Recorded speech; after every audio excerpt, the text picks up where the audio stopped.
Candy, where we talk about healing, self-care, love, sex, relationships, and what it takes to be amazing on the daily. Who I am is Candice Harper, lovecoach.com. And my purpose with this podcast is to create healthy romantic relationships all around the world through self-love, soul connections, and sweetness. But before we get to that, we are here with our production partner, Solivity Magazine, and we are part of Solivity TV. And my Brian, who is the editor-in-chief of Solivity Magazine. How you doing, Brian? Hello, Candy. It's so good to be back. Somebody just got back from an anniversary trip. That's a little something. A little something. Somebody just got back from sexy times. So, you know, Brian, you get a pass if you're still feeling sexy or if you're still feeling like you're on vacation. You get a pass for this conversation, but I do want to still have your input, right? But I think it's going to be like the input. What do you So we're live here every Wednesday at 7 p.m. You can also watch us at Solivity.com on Solivity TV and subscribe to Solivity Magazine on YouTube so that you can be alerted whenever we go live. And don't forget to also subscribe to the audio broadcast. Ask for Candy on Anchor, iTunes, Spotify, iHeartRadio, and wherever you normally download your podcasts. If you're driving along in your car and you don't want to watch, you just want to listen.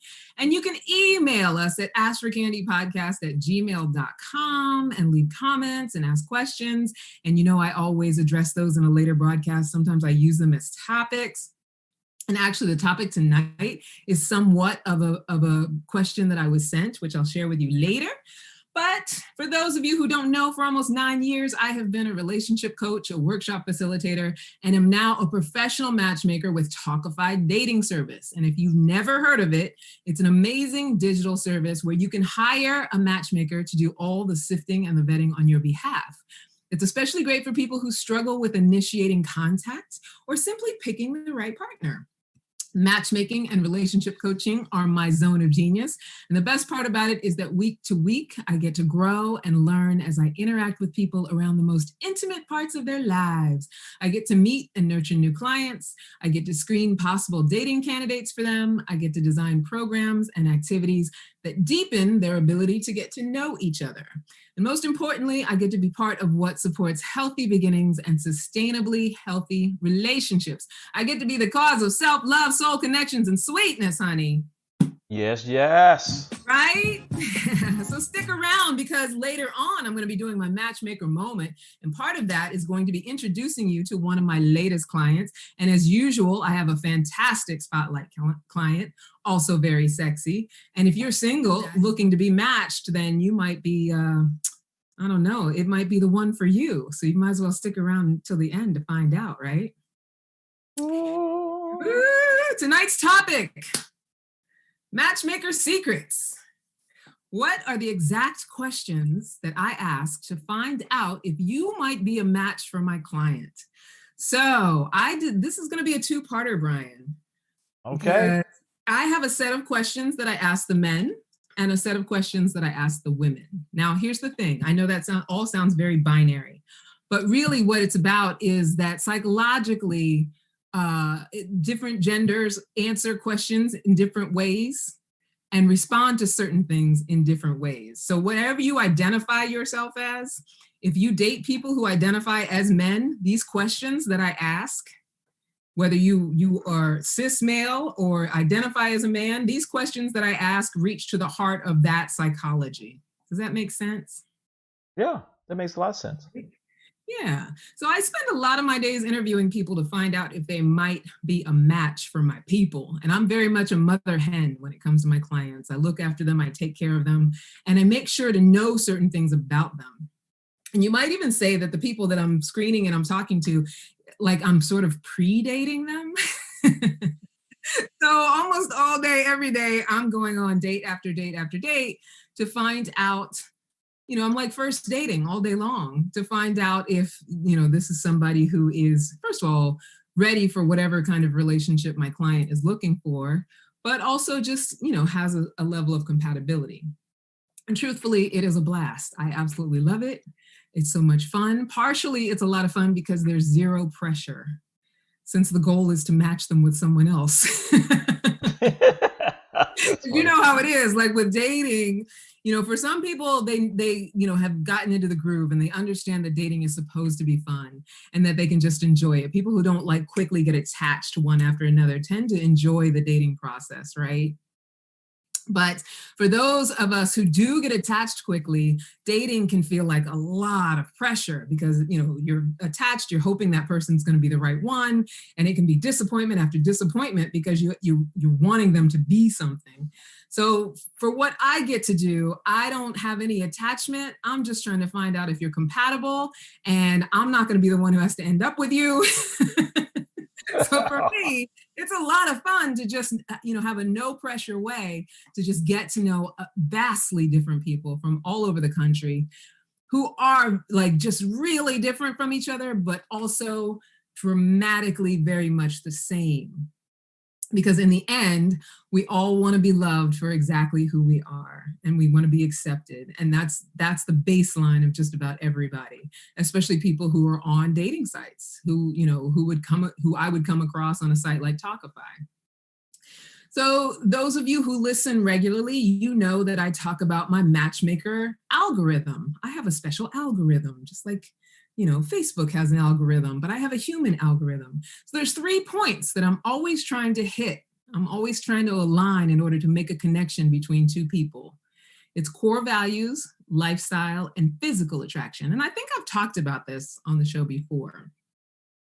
So, if you're single and you're out there dating and think something is wrong with how you've been vetting, you're going to want to stick around for the whole show and part one and part two next week that we're going to do, where we talk about the questions that I ask women, because I am going to share the questions that get me to understanding someone's core values, next week, their lifestyle, and their physical attraction.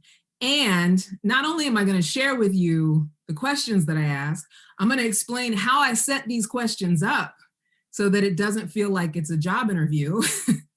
Because a lot of times people come off of a date and they feel like they've been on a job interview.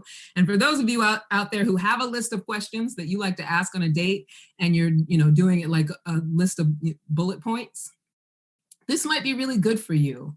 Because a lot of times, we were talking about the pressure of dating in the first place, right? It doesn't feel comfortable when someone is like firing questions at you. What do you think about that, Brian? Have you ever been on a date before you were married? Were you ever on a date where someone was like coming at you with questions and it was like question after question? Oh yeah. I mean, like you felt like, again, like you were on an interview, Right? and it's like, okay, it's not romantic at all. Yeah. There's needs to be some kind of, you know, interest, in that, okay, you fit all these boxes, and then you can move on to the next stage, the next Yeah. round, like a game show. Yeah. And it kind of shuts down your humanity a little bit, I feel like. Oh yeah, yeah, absolutely. Yeah. It almost makes you feel like a commodity. Like, okay, if you're gonna hit all my boxes or check all my boxes, then okay. But if not, it makes you feel like they're trading for you or something. It doesn't feel right. So Precisely. yeah, so there's a way you can ask questions. There's a way you can interact with a person on a first date, or be in the presence of a person and find out everything you need to know without sort of a regimented way of, just going down bullet points, with actually, leaving space for real communication with that person. And you never have to walk away wondering whether someone is worth getting to know better, if there's certain questions that you know to ask and how to ask them. So, setting up the questions. What makes it easiest for me, like when I'm on call after call after call, is that I can just tell them honestly. They know what the call is about. They know why we're screening. So that does take a lot of the pressure off. I'll tell them I'm looking to find out if you match with my client. So I always say, I have a list of questions. I always say there are no right or wrong answers. I always say I have no personal judgments about your answers. And I also tell them the more authentic you are and the more you empower me to know whether you are a match for my client. Right? And I also tell them that people ask me, what do I mean by the questions? I don't mean anything. Whatever you make them mean is perfect. So I can tell them these things straight because they know the business we're about. But when you're on a date, you can't be like, I have a list of questions. There are no right or wrong answers. I have no personal judgments about your answers. Right. Because then all of a sudden you've set up like, a formal interview, right? But there are things that you can do that actually provide that kind of space that, me telling them straight out that provides them. So what I'm doing when I'm telling someone those things is I'm giving them a safety bubble to be themselves. What I'm saying is that you have a free space here. You're going to be heard without judgment or criticism. I'm inviting you to talk about yourself. So I'm not going to like get annoyed with it. Like, I'm here to listen to you talk about yourself. And, you can share to the highest level that you're capable of. So once I run that down, that's what I'm doing in a structural way. Now, how do you do that in a way that is natural on a date, right? How do you do that in a way that like allows someone to open up? How do you create that in a conversation without having to set it up with matchmaker spiel? So here's what you do. Anybody who likes to date men or people who identify as men. First, leave your judgy perfectionist critic at home. Repeat that again. Right? First, leave your judgy perfectionist critic at home. Your judgy perfectionist critic does not belong on dates. And, I know a lot of people will say, oh, no, I don't judge, whatever. It's natural. We're all human. When it comes to dating, we feel like we're vetting. We feel like that's what we're supposed to be doing. But if you can leave the judgy perfectionist critic who has all of these things, and I've talked about before, the looking for the red flags and all of that stuff, leave that person at home, because that person is not going to cause you workability as far as dating is concerned. That part of you is not going to help you, right? Even though we think it, like we're so convinced that we need to go on dates with our criticism, like it's like the criticism is at the head of the table. I don't know what that's about, but it does not help us in any way. So leave the judgy perfectionist critic at home.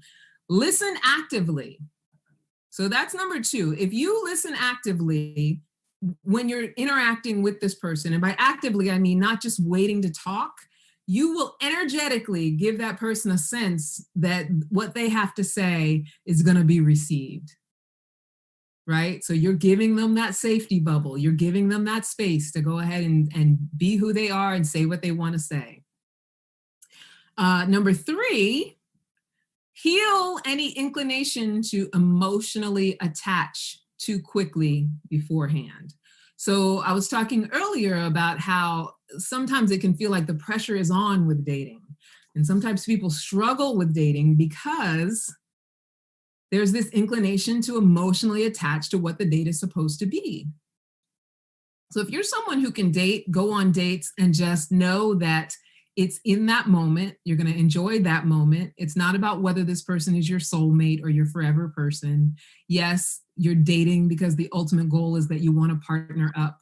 But if you attach yourself to every single date that you have or every first date that you have in the hopes that they're the one, it's counterintuitive to actually being able to leave them space to show you who they are. So you want to be working on, in between dates, you want to be working on healing any inclination to emotionally attach too quickly to any one person. And for those people who are dating online, like on the apps, a lot of times you get to see, a picture and a profile, things that they've written, and you might have some interaction before you go on the first date. See, with Talkify and with matchmaking, what we do is we match people blind. So they never get to see a picture beforehand. Yes. I mean, that, and that takes something. I have to hand it to my clients. I have to hand it to anybody who endeavors their dating this way. I think it's smart, because if you're willing to give up the trust and, flow with how it can go and let someone else sort of vet for you, I think that you have increased your chances of being able to have more positive experiences. So this is like the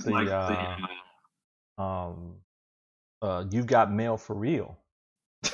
Yes, it is. Oh yeah, that was with what they were like emailing each other and they didn't know who each other were, and then they finally met, but then didn't like each other before they knew who each other was. Is that? Yeah, the Tom Hanks and what's the Meg woman's name? Ryan. Yeah, Meg Ryan. She had the bookstore, and his company put her out of business, so that was the dislike. But Yeah. I'm remembering the one line that Tom Hanks said before he met her, Uh-huh. that he said she could look like a mailbox, and I would be a fool to not spend the rest of my life with her. Wow. Had Oh, interactions. yeah, exactly. Yeah. Well, see, that's the thing. I mean, the way we do it, our system, you don't even have that. Dang. There's no interactions. There's no seeing of any pictures. I'll sell them on some details. Like when I talk to my client, I found this great match for you and they fit this, and that.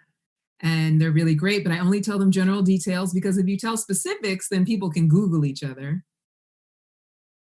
And so, we don't want people Googling because just like with online dating, it's like we see a picture of a person and we have some details from their profile, and then we start making up the rest, like filling in the holes and making up who we think this person might be, or writing a story about them, or we start dreaming about what could be possible, all those things that we do to sort of like flesh out what it is we don't know. Whereas when we know minimal information, we kind of have to just kind of jump in and see what it's like. Wade in the water. Exactly. Exactly. And that can be daunting. I don't take it lightly. Sometimes my clients, I do crack the whip a little, and I'm just, I'll just be like, just go and see. You can ask all the questions on the date, like, because they want more and more information from me. And I'm like, no, I want you to just go and find out. Like, I've done my vetting. But I say that also being in full understanding how nerve-wracking it could be to be someone who is normally in control of, most of your life, and now you're completely out of control, and you're going to meet a person who is supposed to be possibly a romantic interest, and it's completely blind and you don't know what's going to happen. And some of them are amazing because they'll go on these dates where they like, go to a nice restaurant, spend real money. I mean, they're putting themselves out there, and I acknowledge them for that. But I think there's still an important thing with, like I said, the inclination to emotionally attach too quickly.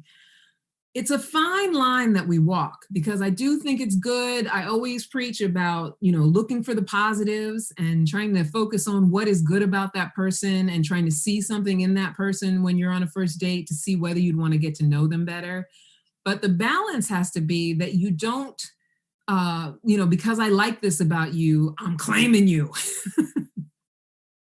Right, which is what a right. lot of us do emotionally,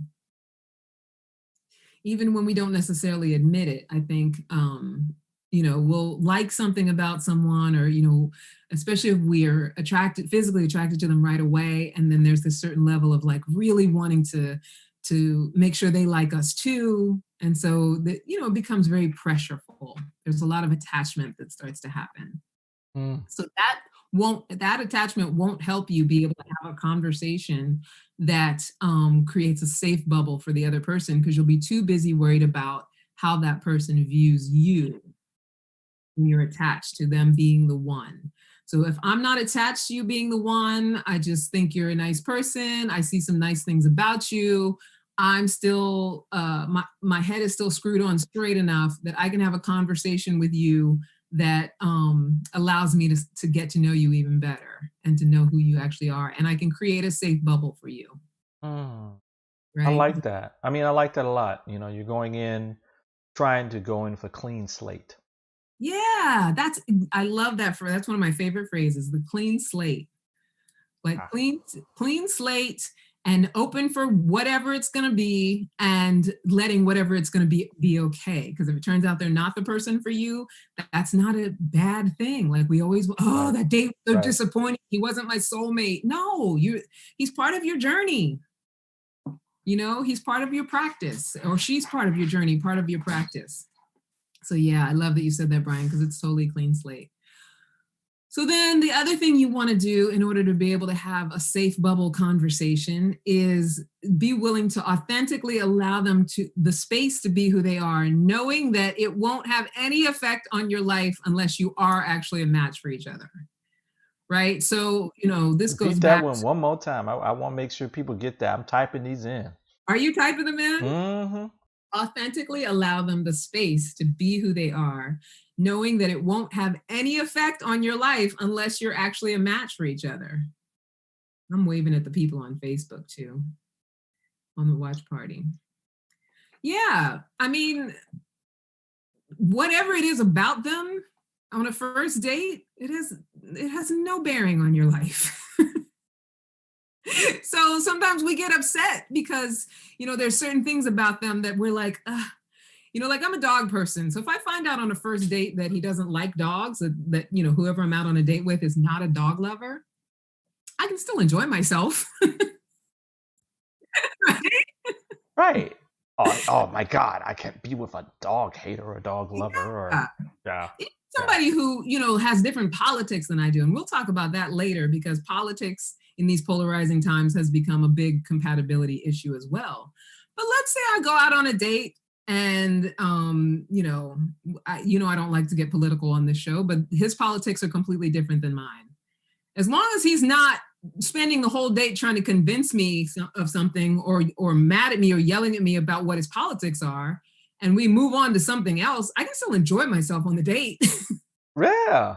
You And you know? may find that, the differences may be, additive to Exactly. I right. might end up learning something or, and even if they are like we are in crazy times, and even if they are vastly, vastly different from mine, and the person is doing things that I don't align with core value wise, like that is fine on a first date. There's no pressure for them to be exactly what you want them to be in order for you to get out of a first date what we are there to get out of it, which is an opportunity to get to know someone a little bit. I love that. That's a really good one.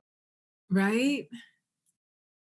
So yeah, like what was it that I was saying in my notes? I can still enjoy our time together, get to know him as a human, even if that's a deal breaker for someone I would want to marry or partner with. But the thing is, if I say that to myself, I can get to know you as a human, even if whatever it is about you is a deal breaker for a husband. I might discover in my willingness to get to know you as a human that there are much more special things about you that override whatever that flaw is. Wow. Right? So let's say you're someone who doesn't like dogs, like I said. For me, if I'm dreaming of my husband, he's got to be somebody who likes dogs. I love dogs. I'm always going to live with dogs. Right? However, The four-legged variety. the four-legged variety. Exactly. I don't need any two-legged dogs. However, if I were to meet somebody and got to know them and there were a lot of really special things about them that matched with my core values or aligned with who I was, then he could possibly override that flaw in his character.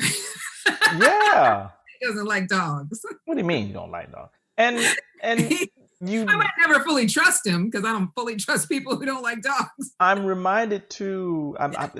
Candy, you on fire today. Dang, girl. Honey. Yeah, these are good stuff. I'm reminded of the win-win principle in Yeah, I love it. relationship that you strive to have a win-win, and you Yes. can't get to that understanding if if you don't allow the person that you're with to see them from a humanistic standpoint, Yes. and them seeing you that same way. Because, like you said, like the dogs thing, and maybe at that moment in time they don't like dogs, or maybe they don't like dogs at all. Yeah. But maybe they Or could. maybe they had a bad experience and are afraid and Correct, yeah. correct, correct. And so there may be some middle ground that's there, Yeah. right? You know, maybe he's a cat person and you're a dog person, and maybe it's like, well, if we have a cat and a dog, then that can work.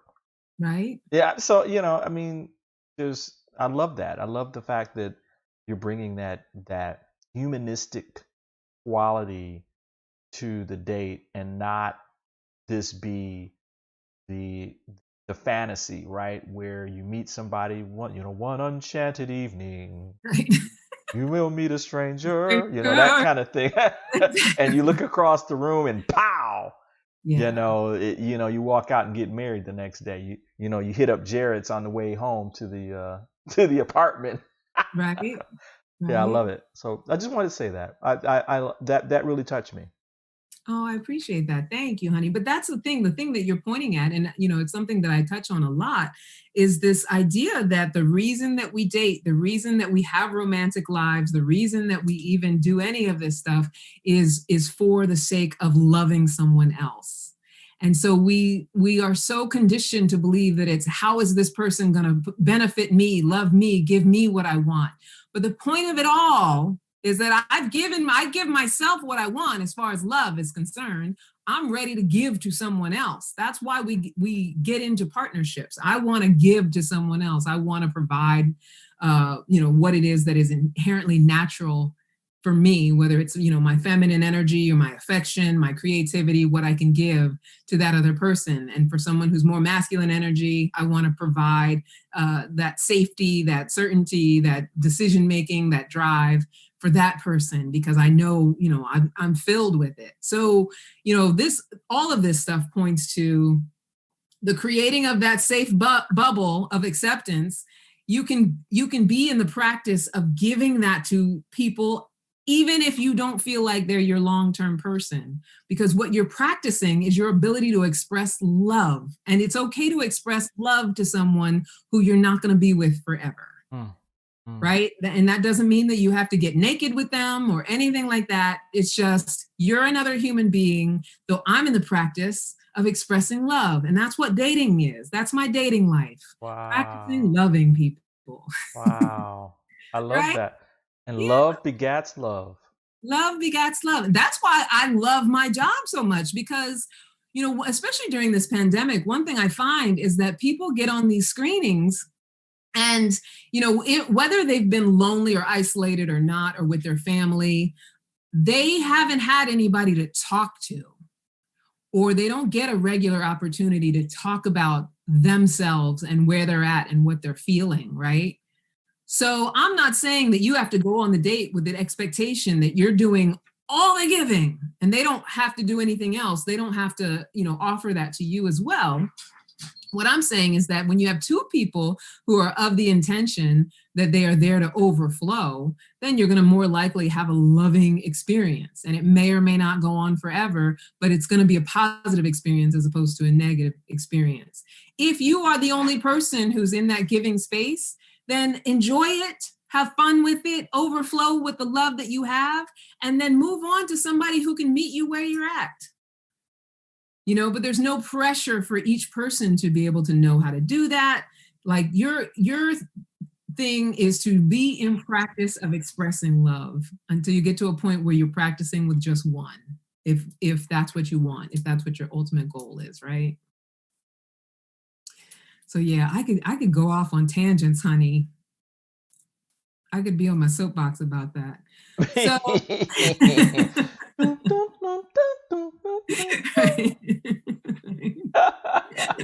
So yeah, we're still creating the safe bubble. So if you're not doing the matchmaker spiel like I am, another thing to do is to go on the date knowing that, like I was just talking about, you're going to generate the experience you want to have. So all those positive emotions that you want to feel, don't expect that person to be the generator of those emotions. And I see it so often. You see it on television shows, especially like reality shows.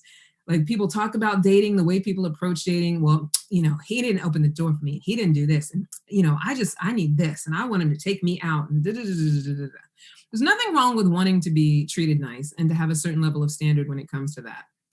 But when your intention is to go on the date and not be happy unless someone meets your expectation, you're not providing a safe bubble for them.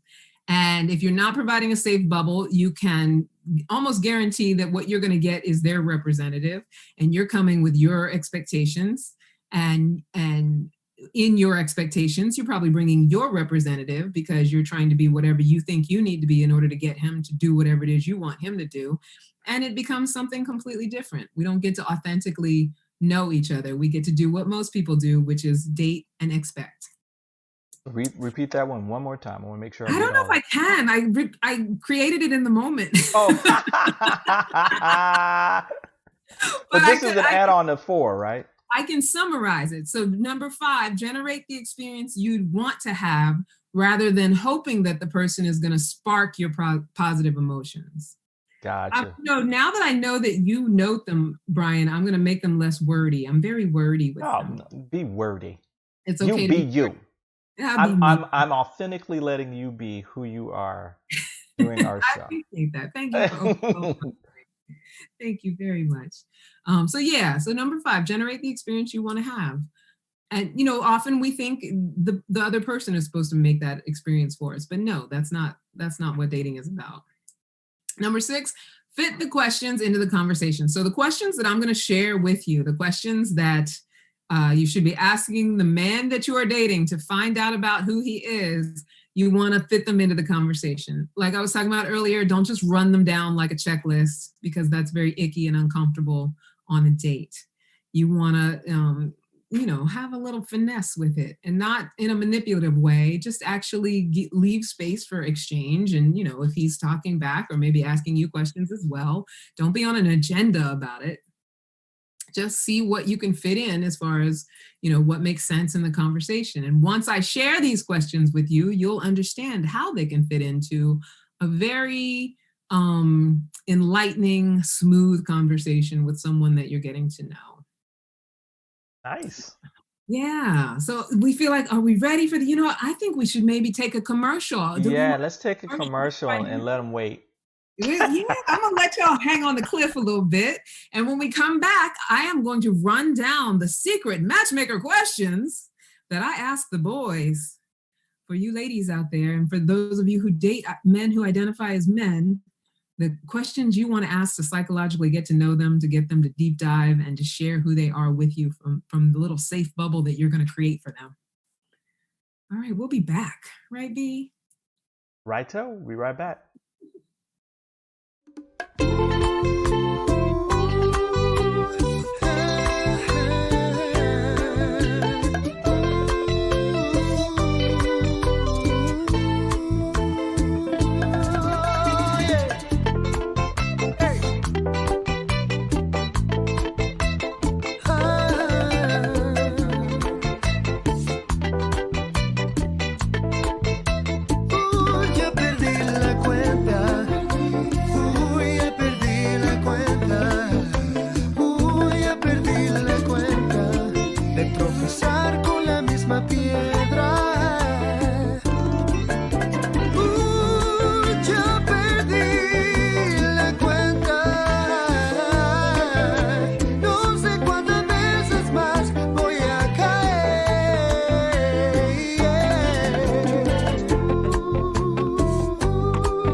People have a posture in which the shoulders round. Some people have a belly that came from long hours working in a computer.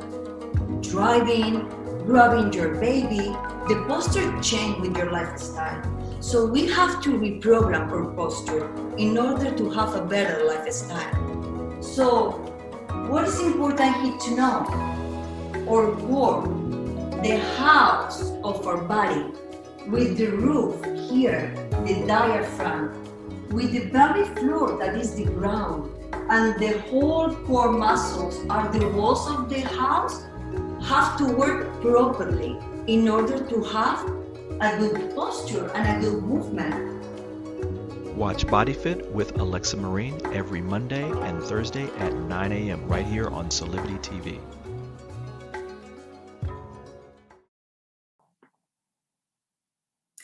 What's up, everybody? We're back, and we're ready for the secret matchmaker questions, the questions that I ask in order to get to know these men before I match them up with my clients, and the questions. I've been waiting for these, girl. Are you excited, Brian? Because I want to make sure they're the right questions. No.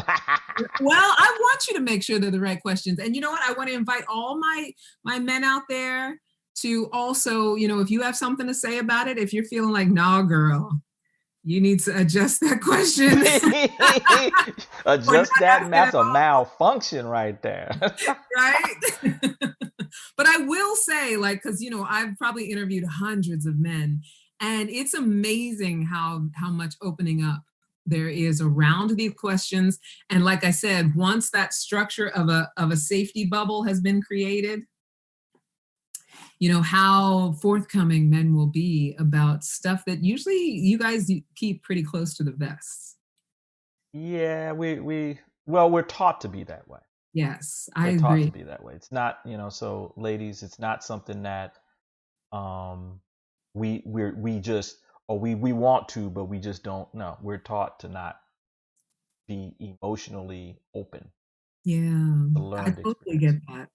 And I think that's why the psychology of these questions works the way that it does, is because that's the case. So there's some questions that are similar for when I'm screening women, but for the most part, that's why I have a different set of questions, because, as women, yes, we are taught that we can be more emotional, but there's also a different psychology to how we open up too, especially, women these days.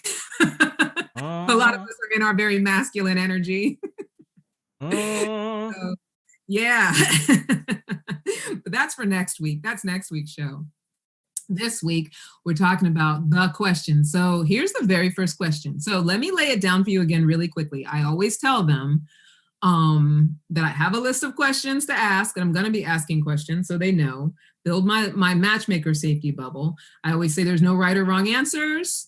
I have no judgments on the answers.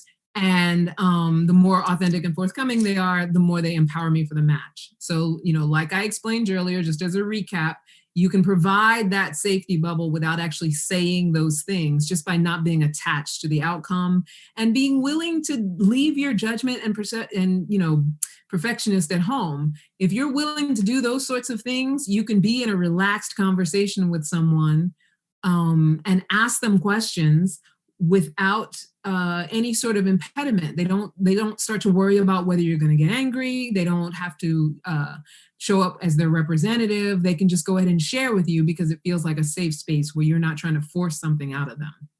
And if they don't want to answer, it's okay too. If they don't, because then no answer is an answer as well. Yes, it is. Right. Then you so can, and then you can practice the whole thing of disappearing. Right. All right. First question. The first question is, what is your relationship with your word, or how do you describe your relationship with your word? So the reason that I specify with this question, especially, like, I don't mean anything by the question, whatever you make it mean is what it means, is that people have different interpretations of what it means, what their word means. So some people will go straight to Christianity and the Bible and the word, right? And that's what they'll start to talk about, which is indicative of, what's on their mind, what they prioritize. And if you're someone who also prioritizes that, then great, right? So if you're someone who is interested in someone being Christian and being very connected to their religion, and that's sort of their go-to when you ask them an integrity question, and that's what you want to match with, then if that's what they start talking about and that's how they interpret that question, then there's probably a little bit of core value, obviously religious matching in there for you, if that's what you're going for too. But a lot of times, more often than not, people will go straight to, do I keep my word? Which is what that question is really deeply about, right? So it's an integrity and responsibility question. So a lot of times when you ask a guy that question, he'll talk about, he'll say, my word is my bond. My word is my bond is something that I feel like 90% of men say, even the ones where it's not true. So he'll go right to my word is my bond, but then he'll also talk about what he's like at work. So first of all, you find out if he has a job or not, right? They go right. I'm sorry. Right? But it's true. You find out his job. He goes right to what he's like at work. And what he's like at work usually represents generally, what he's like as a person, like his integrity. Like if he's like someone who, if I give my word, if I give a handshake, if I give a promise, I 100% have to follow through. I'll move heaven and earth to make sure to follow through. Or if I can't follow through, I communicate. a lot of times that's where they'll go. And that's an ideal place for them to go if you're I'm someone who's very present to the integrity piece, right? Like I wouldn't want to be with someone who their actions and their words didn't align. I've done that before. I'm not interested in doing that anymore. So if he goes there and he can be specific about where he shows up in his word, then the chances are pretty good that you're dealing with someone who understands integrity, even though he may not always be in integrity. None of us is always in integrity, right? But you can get an idea if he understands that. So he'll also bring up his kids if he has any kids. And also whether he can be trusted not to lie, or whether he even knows lying is an unworkable thing. Like all of that stuff will come up around that question. That's nice. Okay. Yeah, don't you think so? Like if I were to ask you, Brian, what is your relationship with your word? I mean, you don't have to like go into a full answer, but if I were to ask you that question, like what does that make you go to first? What does it make you think of first? Well, my relationship with my word. So my thought process would immediately go to, you're talking about your word, specifically, like if I give you my word, you're talking about honesty. What is honesty to me? Yeah. And it's multidimensional. So Yeah. I would say that, me being a man of integrity is one of the core foundational aspects of how I live my life. Period. Period. Oh, yeah. Being a man of integrity. Yeah, I love it. That's awesome. So yeah, I mean, that's the kind of stuff you want to hear from somebody when you ask that question, right? That's where they go. They get to where they're like, this is who I am. It's very important to me. So the next question, how do you describe your relationship with money? Now, this is why I say, if you're on a date, you're doing this conversationally. You can't bullet these questions, because then it's almost like it feels like an interview, like if I'm doing a screening. But you can get that question in, like, how do you feel about money? How are you with money? Because when you ask a man a question like that in a safety bubble, yeah, it speaks directly to how they view and value themselves and what they value in their lives. So what they will often tell you is, whether a lot of times they'll say, I have a love-hate relationship with money. I believe it's a tool for freedom and things that I want to do. Or they'll tell you what they spend their discretionary income on, which lets you know what they value. Yeah. There you go. Right? Yeah.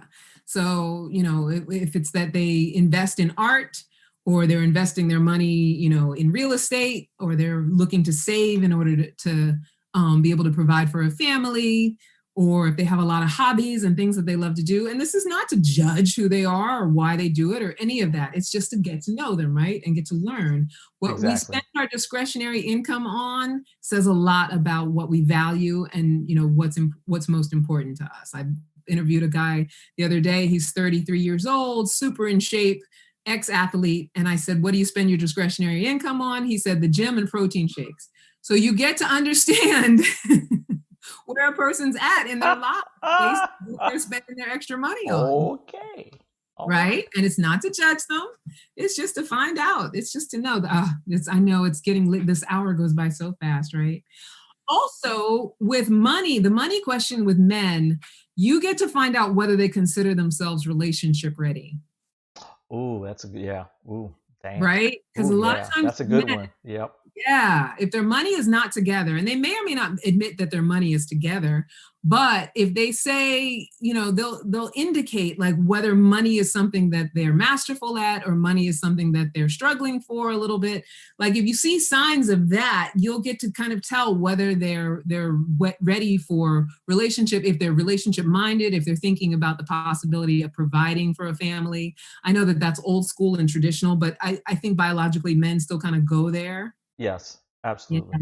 Yeah. That's still an evolution. Can I just point out one quick thing about this one too? Why I think this is such a great question. The way it's framed, especially if you're in the safety bubble. Yes. You're in the safety bubble. When you ask this question of a man and they're giving you certain details, They're giving you certain hints too about who they are and the support that they would need to, even if they don't have a lot of money now. There could be reasons like for instance, my dad had just got custody of me and my brother. Yeah. So his money was being spent on us. Yeah. So he Yes. valued family and taking care of his boys. Yes. Now, if that is not a very specific sign about what kind of man that person is, then you may be missing the boat. because You're right. because what he needed was support. He needed a helpmate. Yeah. And just in terms of just money, but the foundational thoughts around money was that it's a tool to support the family in moving to be better. Yes. So Exactly. yeah. So I just want to make sure that it's not about just the quantity or everything you just talked about. Exactly. It's not about the amount at all, or whether they're big balling or spending a whole lot, because that's not what you're looking for when you ask that question. It's exactly what you pointed to, Brian. Does he say, yeah, I take care of my kids, or, I've had a lot of single dads who say, I provide my kids experiences or their education or whatever. Like, my family, I spend on my family. I like taking trips with, my extended family, my mom, dad, I got siblings and all of that stuff. Like, yeah. It speaks to core values, right? Absolutely. Core values. That I think that's the point why I love that, the way that question is phrased, because it reveals what the core values are in connection with money and things. Because men typically connect money with things. Yeah. Typically. Higher level it's a tool. Right. Yeah. Anyway, I know we're running out of time, but go ahead. Yes, I know. There's only a few more questions, but it's like this hour does go by so fast. So another one you can ask is, how do you define purpose? So if you ask a man, how do you define purpose? First of all, it's good to be coming from a place yourself where you have a definition for it, and you have a definition that you feel connected to. Like, you feel purposeful, you understand what purpose means to you. And then when you ask that question, you get to find out if there is alignment with how he feels about purpose, or if you can learn something new, or is there some other perspective, some other way to look at it. And, that can be a motivation or an inspiration for further conversation of getting to know each other. But you get to find out whether he's up to things in his life. Does he set goals? Does he understand? Because some people think purpose is just setting goals, which it's not. But it's okay if that's what they think, and that right. has them in action, right? If they understand that there needs to be a why for why do I get up in the morning? Why do I go to work? Why do I, do what I do? Is it because I want to be the best father? I want to be the best, husband one day, because I want to, whatever it may be. Then he understands, sustainability and longevity. He understands that we don't just do stuff for no reason. Because if I'm just walking around doing whatever is impulsively in front of me, there's nothing wrong with me if I'm doing that, but there's no sustainability in that, right? That has no certainty to it. No. Right? So you want to ask him how he defines it. What does purpose mean to you? How do you define it? You want to ask him what he's passionate about. What does he truly care about? When you ask, what are you passionate about? It's close to how do you spend your money? How do you spend your discretionary income? But when you ask them what they're passionate about, then you get to sort of like open up the well of male emotion. Not that you're trying to get him to cry or anything like that. Right? But if you want him to share like the things that are important to him that he truly does care about. And sometimes those are, hobbies. Maybe he has like a motorcycle in the garage. And, ladies, I know this can sound crazy, or maybe it doesn't sound crazy to you. I do think that for men, a lot of their decompression, a lot of their self-acceptance, their self-care comes from having something that they do or create, like some sort of thing that is, it can be an accomplishment when it's complete, whether it's that they're doing carpentry or they've got some side hobby, some sort of adventure thing that they do.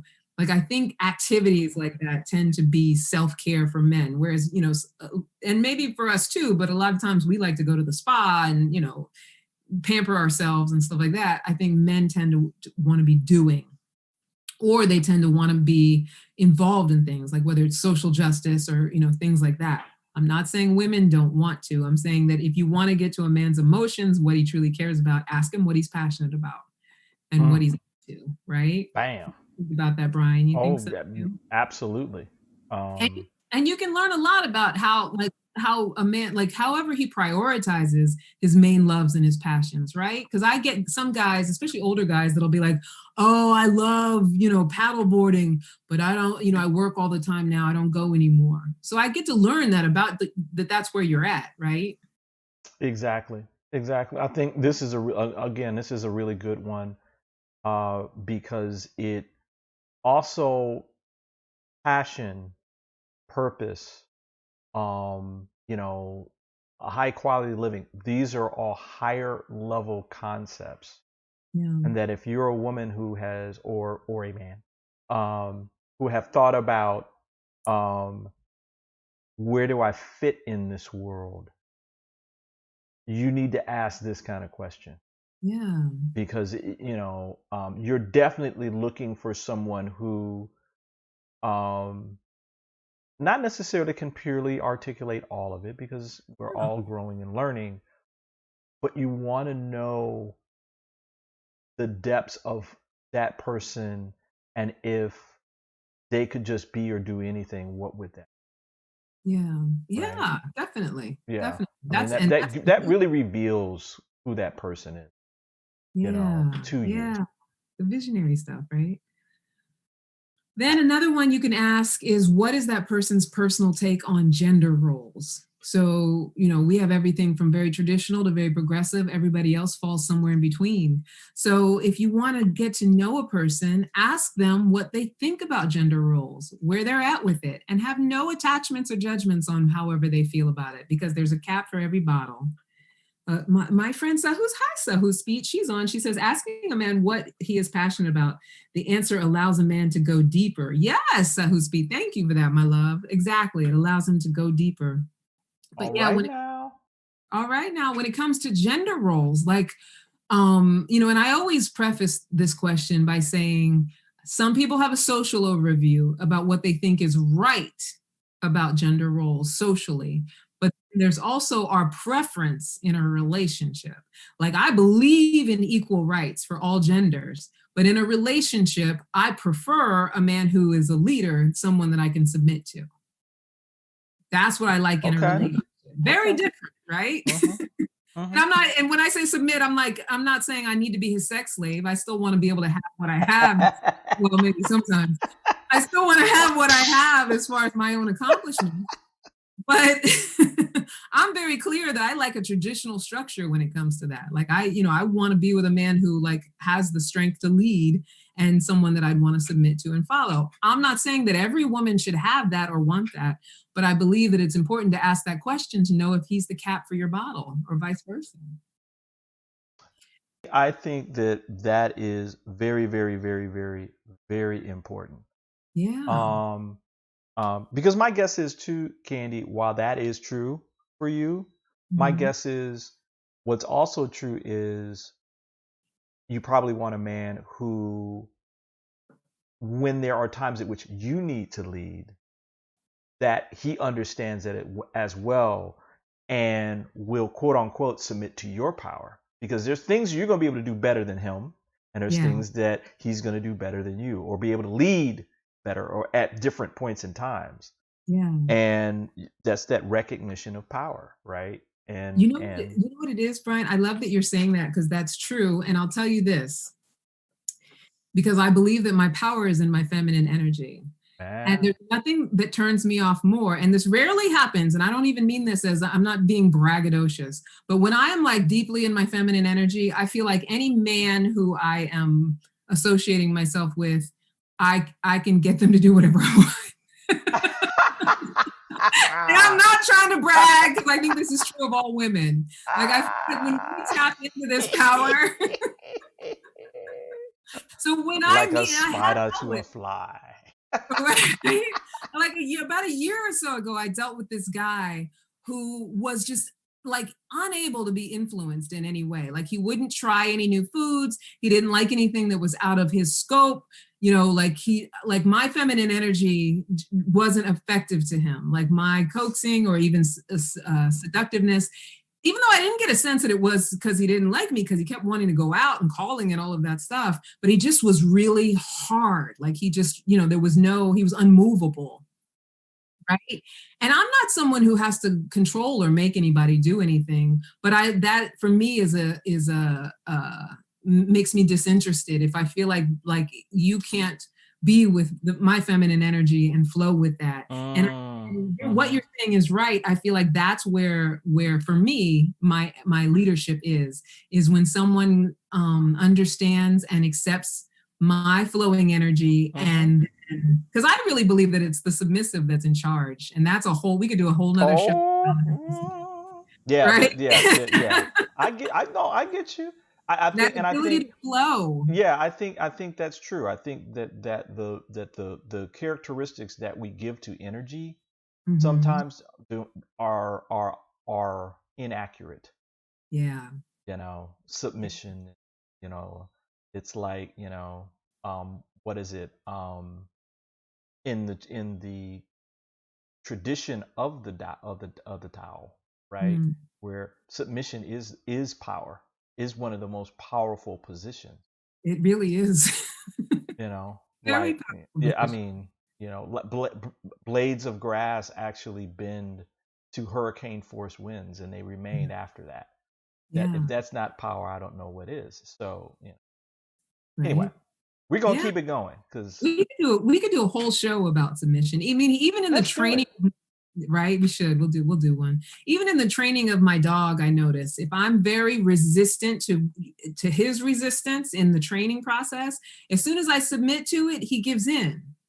Correct. Right. And I'm not comparing him to a human man by any stretch of the imagination, but for all of us, it's feminine flow, that ability to flow, that actually gives us the power. Right. It's not the rock heartedness. It's not the strength and the strong, the standing in it.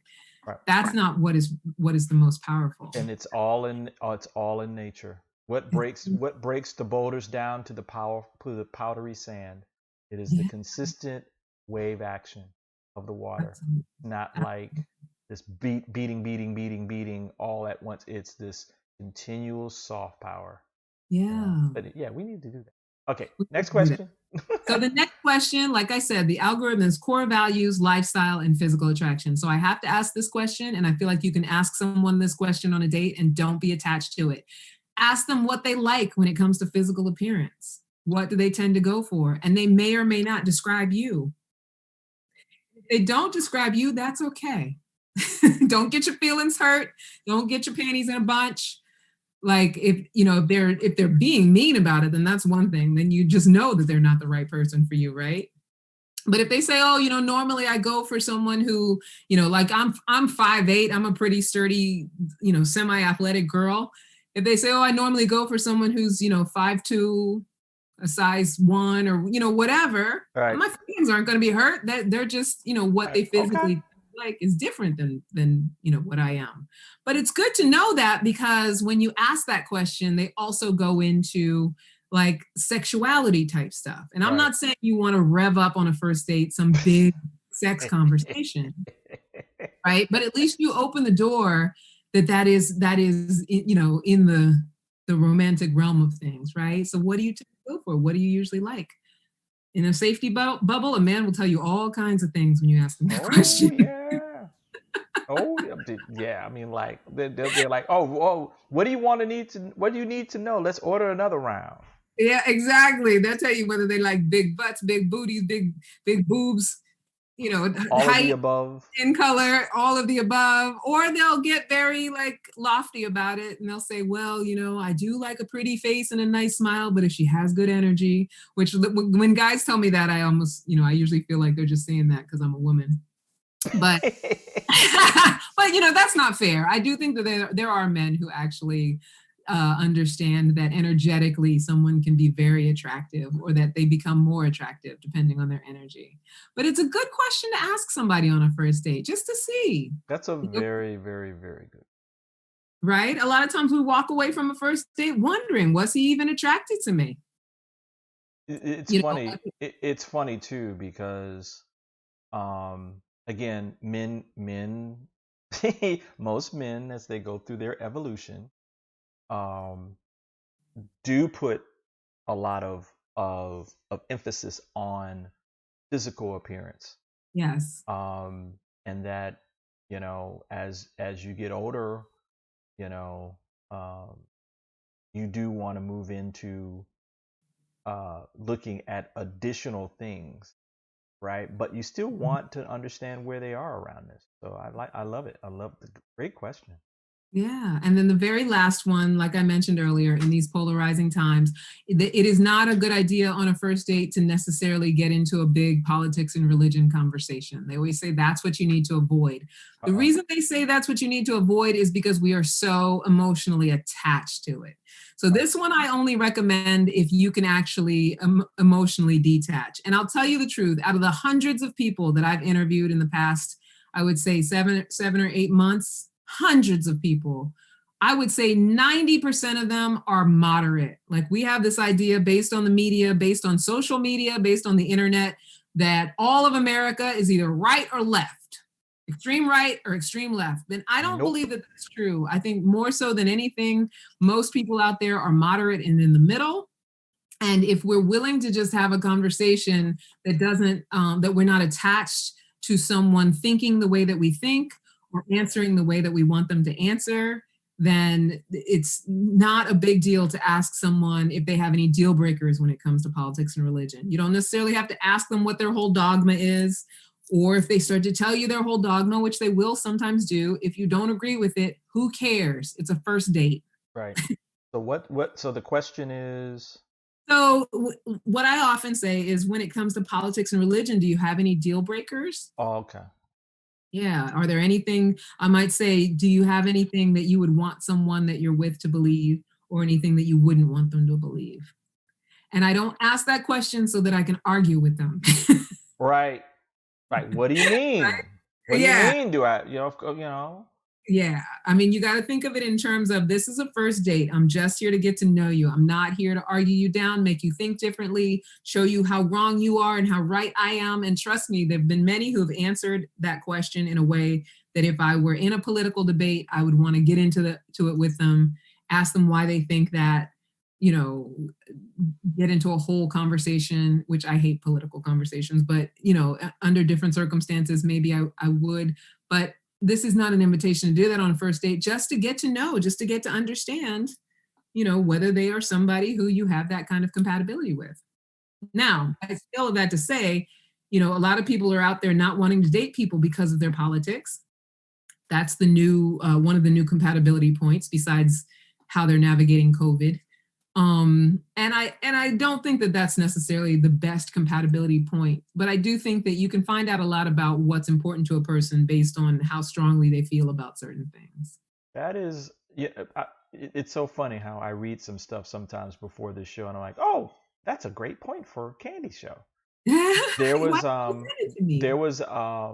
somebody was talking about this exact same thing in terms of dating and that kind of thing, and he or she said that it's not about the political party. Mm-hmm. It's more about what you were talking about before, Candy, core values, right? So if we're talking about, you know, I'm going to mention a name, and it's just as an example, y'all. A Roy Moore, right? Who is, you know, a person who is not just a misogynist, but a child molester and that kind of thing that's been proven. Those go to more core values. So if, you know, in terms of like supporting a certain person based upon actions that go against your core values, those are things to think. Yeah. You know, not necessarily, oh, because he's a conservative or a liberal or whatever, because that's so freaking broad. Yeah. And I love the fact that this person had brought it down to who are you and at your foundational kinds of levels, like you're talking about in terms of core values. There can be a person who's not in the same political ideology as you, but shares your core value. Yes, that's very true. They're just manifest a different way. Yeah. Anyway. No, it's true. And you also just get to see how they frame the whole thing. Yeah, exactly. So the openness and the humanity that you talked about earlier in terms of the safety is something that I love. Yeah. Man, this was a good show. I want to go for another hour. All right. I wish that we could go for another hour. It would be awesome. So yeah, all of these within the safety bubble of I'm not here to fight you. I'm not here to argue you. I'm not here to change you. I'm just here to listen and get to know you, to see if for me, as a matchmaker, to see if you're compatible for my match. For you as a dater, to see if you're compatible with me. I'm just looking to explore and find out without attachment. So yeah, that's it. So we do have a matchmaker moment, but we're so out of time. And I do want to talk about, I'll bring back the matchmaker moment for next week because it is, okay. All right. Yeah, a beautiful woman in Miami. And I will talk about her next week. But this week I want to talk. Dudes are like, wait. Right. For anybody listening in Miami, I have a beautiful woman in Miami. But I want to talk about the Epic Circle because the Epic Circle Collective #2 is coming back on Monday. We are premiering with a new 24 weeks with a free orientation class. It's every Monday from 6 to 8 p.m. If you would like to join, it's an online healing circle for women everywhere, every Monday night. We come together as a community. We cause personal transformation when it comes to communication, forgiveness, self-love, mother-daughter relationships, purpose, friendships, romantic relationships, just all the tools that we need to be as big as we were meant to be. If you want to join us, there's a meetup page, The Epic Circle. Go join the meetup group and you'll get whatever links that you need in order to be with us on Monday night. And that's it. I think we need to go ahead and sign off, Brian. We've gone way over time. I do wish this was 2 hours. Thank you so much, Brian, and Solidity Magazine. Passion. You know how we do. Yes, it's been a lot of fun. Thank you for chiming in. Our Instagram at Ask for Candy Podcast, at Candy Love Coach, at Solidity Magazine. Please follow us on all the Instagram channels. And email me, askforcandypodcast@gmail.com. Don't forget to subscribe on YouTube. And until next time, never forget that you are a love machine. If you ever start to feel like you aren't getting the love you need, just make more and ask for candy. Yes. Love you. Bye, everybody on Facebook. I love you. Bye now. Thank you for watching Ask for Candy with Candice Harper, right here on Solidity TV every Wednesday at 7 p.m. Solidity Magazine brings you the best in inspiration on Solidity TV. Check out our new shows.